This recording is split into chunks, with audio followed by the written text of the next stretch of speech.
মেসির অবসর নিয়ে আর্জেন্টিনা ফুটবল প্রধানের হৃদয় স্পর্শকারী বার্তা। ফুটবল জাদুকর লিওনেল মেসির আন্তর্জাতিক ক্যারিয়ার কি তবে সত্যি শেষের পথে? আলবিসেলেস্তে জার্সিতে তার ভবিষ্যৎ নিয়ে যখন ফুটবল দুনিয়ার তুফান বইছে, ঠিক তখনই এক বিস্ফোরক ও হৃদয়স্পর্শী বার্তা দিলেন খোদ আর্জেন্টাইন ফুটবল অ্যাসোসিয়েশনের সভাপতি। ঠিক কি বলেছেন ক্লাউদিও তাপিয়া? মেসির অবসর জল্পনার আসল সত্য জানতে ভিডিওটি শেষ পর্যন্ত দেখুন। বিশ্বকাপের পর থেকে আর্জেন্টিনার নীল সাদা জার্সিতে লিওনেল মেসির ভবিষ্যৎ নিয়ে জল্পনা কল্পনার অন্ত নেই। ভক্ত সমর্থকদের মনে একটাই প্রশ্ন, কবে বুট জোড়া চিরতরে তুলে রাখবেন সর্বকাল অন্যতম সেরা এই ফুটবলার? অবশেষে এই সমস্ত গুঞ্জনের অবসান ঘটিয়ে মুখ খুলেছেন আর্জেন্টাইন ফুটবল অ্যাসোসিয়েশনের বা এএফএ এর সভাপতি ক্লাউদিও তাপিয়া। তিনি একদম স্পষ্ট ভাষায় জানিয়ে দিলে, এই জাতীয় দলে খেলা চালিয়ে যাওয়া বা না যাওয়ার বিষয়টি পুরোপুরি মেসির নিজস্ব ব্যক্তিগত ইচ্ছার উপরই ছেড়ে দেওয়া হয়েছে। প্রখ্যাত ক্রীড়া মাধ্যম টিওয়াইসি স্পোর্টসকে দেওয়া বিশেষ সাক্ষাৎকারে এএফএ সভাপতি দেশের সব ফুটবলের মহা তারকাকে নিয়ে কোনো ধরনের তাড়াহুড়ো করে ভিত্তিহীন গুঞ্জন না ছড়ানোর জন্য সবার প্রতি বিশেষভাবে অনুরোধ জানিয়েছেন। তিনি খুব সুন্দরভাবে স্মরণ করে দিয়েছেন যে গত বিশ্বকাপের আগেও ঠিক একইভাবে মেসির থাকা না থাকা নিয়ে এক গভীর অনিশ্চয়তা তৈরি হয়েছিল। দলের সফল কোচ লিওনেল স্ক্যালোনি সম্পর্কে কথা বলতে গিয়ে তাপিয়া তাকে অত্যন্ত আবেগের সঙ্গে আর্জেন্টিনার প্ল্যান এ, বি এবং সি হিসাবে আখ্যা দেন। এরপর মেসি প্রসঙ্গে তিনি বলেন, এটি পুরোপুরি তার নিজের একটি ব্যক্তিগত সিদ্ধান্ত। আমাদের উচিত তাকে এখন একদম শান্তিতে থাকতে দেওয়া।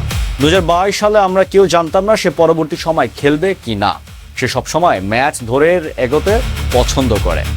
যদিও স্পেনের কাছে ফাইনালে হারের বেদনা ও আক্ষেপ ভক্তদের মনে রয়ে গেল, তবুও পুরো টুর্নামেন্ট জুড়ে 39 বছর বয়সী লিওনেল মেসির পারফরমেন্স ছিল রূপকথার গল্পের মতো চোখ ধাঁধানো।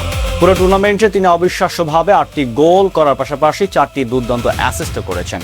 আলজেরিয়া বিপক্ষে উদ্বোধনী ম্যাচে চোখ জোড়ানো হ্যাটট্রিক করার পাশাপাশি সুইজারল্যান্ড ও ইংল্যান্ডের মতো কঠিন ও গুরুত্বপূর্ণ ম্যাচগুলোতেও বল পায়ে জাদু দেখিয়ে দলকে সামনে থেকে নেতৃত্ব দিয়েছেন তিনি।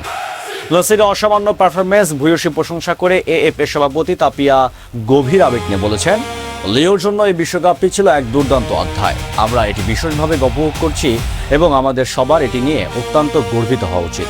আমি ব্যক্তিগতভাবে প্রতিটি মুহূর্তের উপভোগ করেছি। নিঃসন্দেহে এই বিশ্বকাপে তিনি ছিলেন দলটির মূল কাণ্ডারি। আপনি যদি তার পরিসংখ্যান বা পারফরমেন্স বিশ্লেষণ করেন, তবে আমার চোখে তিনি ছিলেন পুরো টুর্নামেন্টের সেরা খেলোয়াড়। একের পর এক ম্যাচে তিনি সমস্ত রেকর্ড ভেঙে চুরমার করে দিয়েছেন। তাপিয়া আরও যোগ করেন যে আমাদের উচিত এখন মেসিকে কোনো চাপ না দিয়ে তাকে নির্ভর করে ফুটবল উপভোগ করার সুযোগ করে দেওয়া।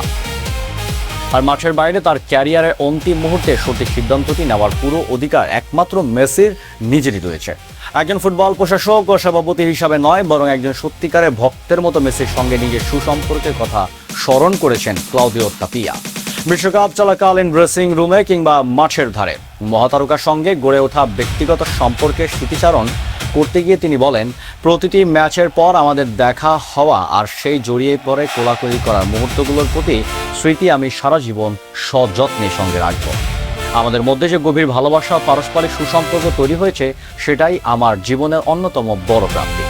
একজন ফুটবলারের সঙ্গে দেশের ফুটবল বোর্ডের প্রধানের এমন সুদৃঢ় ও ভালোবাসার বন্ধন প্রমাণ করে যে আর্জেন্টিনা দলে মেসি কেবল দলের একজন সাধারণ খেলোয়াড় নন, বরং তিনি পুরো দেশের হৃদস্পন্দন।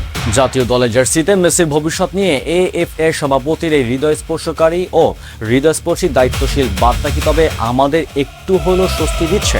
বন্ধুরা, আর্জেন্টিনা জার্সিতে লিওনেল মেসির অবসর ও ভবিষ্যৎ পরিকল্পনা নিয়ে আপনার অনুভূতি কি?